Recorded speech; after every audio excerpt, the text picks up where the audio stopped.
Once you have configured your data source, you are now ready to create your first report in Skedler. So all you need to do is click on the reports button and you need to click on the create report button. Now we have two choices. One is the visual report, one is a tabular report.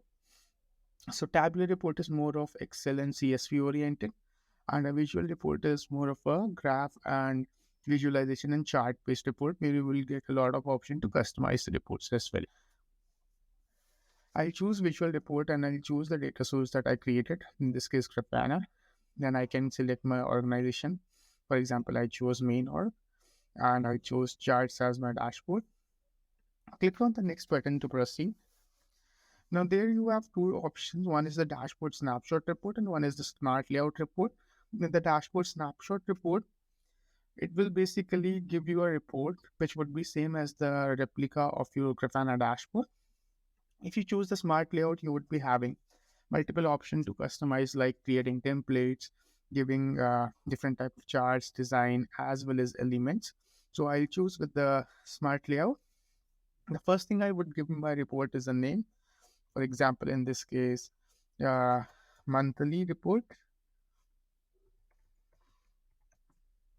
Okay.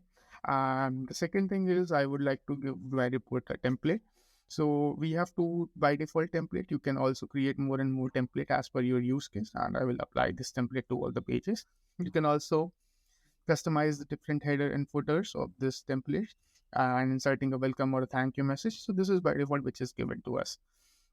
The next step is where I want to customize my report. So this section is entirely customizable. You can use the same logo or you can replace this logo. So all you need to do is drag and drop. We provide some stock images, but you can also upload the images of your choice and then you can bring it into the system. So this is how Skedler will help you to play with the images. The area is entirely customizable. For example, this is not my bi-weekly report, but it is my monthly report. I'll put the heading as monthly report, and you can change the font style, the text sizes from the editor over here. Apart from this, we have an option of gridding. So you can grid the pages of the report according to the charts or the type of the charts you have. For example, this and this. So this can be played around with a lot of fancy stuff. And you can also insert some of the elements which are provided. We also have an option for giving some kind of title or say description to the report. So this is the lump sum text that I am taking. I'm removing the title for a while.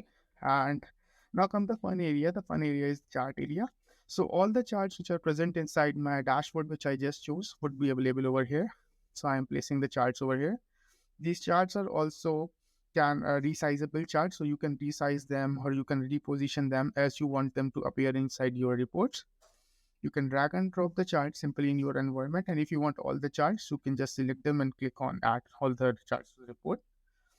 The second step is if you need more pages, there is an option to add more pages. So you can simply add pages. You can add more charts. You can change the gridding. And even with the charts, you can enter multiple things, such as if you want some kind of images that is in contrast to this chart or somewhat very creative, so you can do that kind of design implications as well. So it would be automatically rendered by Skedler, and then maybe applying some kind of subheading or a link works like great stuff over here. So once you're satisfied with your design, the next step is how you can use this design.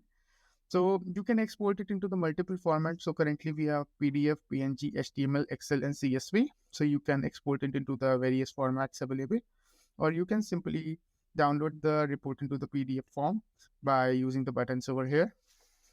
So meanwhile, my report is generating. As soon as it will be generated, it would be ready for download. The next two steps would be scheduling. So you can schedule the reports on daily basis, weekly basis, monthly basis. We have a scheduler that offers variety of options.